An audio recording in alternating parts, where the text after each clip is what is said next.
Gimana kalau aku bilang rezeki itu tertutup bukan karena kamu nggak punya pekerjaan atau nggak punya pemasukan, tapi karena pilihan hidup kamu.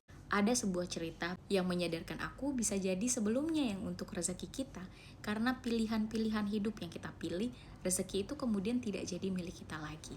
Hari ini aku berjalan dan saat ini di Pekanbaru itu sangat amat panas sekali. Kemudian ngelihat sepanas itu ada seorang bapak-bapak yang menjual putu ya, kayak makanan khas daerah gitu. Aku melihat oh berarti dia ini sangat amat pekerja keras. Aku tergerak, aku saja yang dengan kendaraan itu kepanasan, apalagi beliau yang jalan kaki dan membawa bakulnya. Kemudian aku ingin berhenti dan memberikan beliau sedikit banyak uang. Aku pengen kasih 100.000, nggak banyak memang. Tapi mungkin bapaknya bisa istirahat gitu loh, jadi nggak apa-apa nggak habis hari ini pikirku. Terus aku berhenti, aku minta bapaknya aku beli dulu nih. Bapaknya mau berhenti, aku lihat beliau memegang putung rokok. Aku sangat amat tidak suka orang yang merokok karena memang orang tuaku, keluargaku itu merokok. Walaupun di keadaan ekonomi yang terbatas atau miskin, dia tetap merokok. Dia pilih rokok daripada dia pilih makan. Aku tidak suka sekali dengan orang yang merokok. Apalagi orang miskin yang juga merokok, dia pasti akan pilih rokoknya daripada makan gitu. Itu yang gak masuk di akal sama aku. Uang yang sebelumnya sudah kurencanakan untuk bapak itu, yang aku consider this is rezeki dia karena di jalan terus ketemu dia, yaitu rezekinya. Kemudian berubah, aku jadi berpikir sepertinya kalau aku kasih uang ini, uangnya akan sedikit banyak ke rokok dan aku nggak mau itu. Jadi ya udah aku jajan saja dagangannya. Aku tidak jadi memberikan rezeki itu. Padahal aku sudah sangat amat yakin, sudah sangat full itu rezeki untuk dia.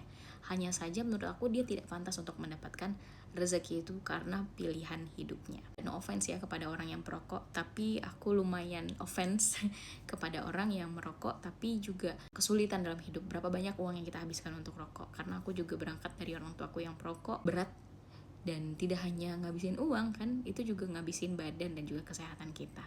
Jadi kejadian ini menyadarkanku bahwa bisa jadi sesuatu yang pertamanya itu rezeki kita, tapi kemudian terambil karena beberapa pilihan hidup atau hal-hal yang kemudian kita lakukan. Contohnya juga misalnya begini, kenapa sih rezeki kita seret-seret gitu?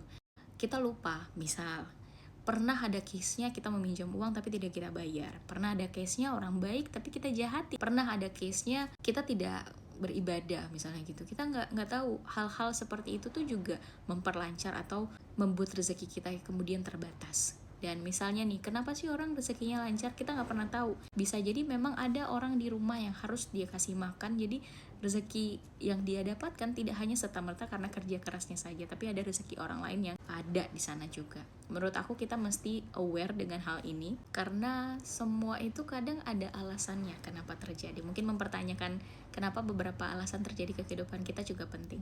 Menurut kamu gimana pendapat dan juga cerita based on true story ini? Tinggalin di kolom komentar. Kenalin, nama aku Livia, kamu sedang menyaksikan storytelling di mana aku membagikan hal-hal yang kupelajari dari konten bercerita ini. Follow aku untuk konten-konten seperti ini.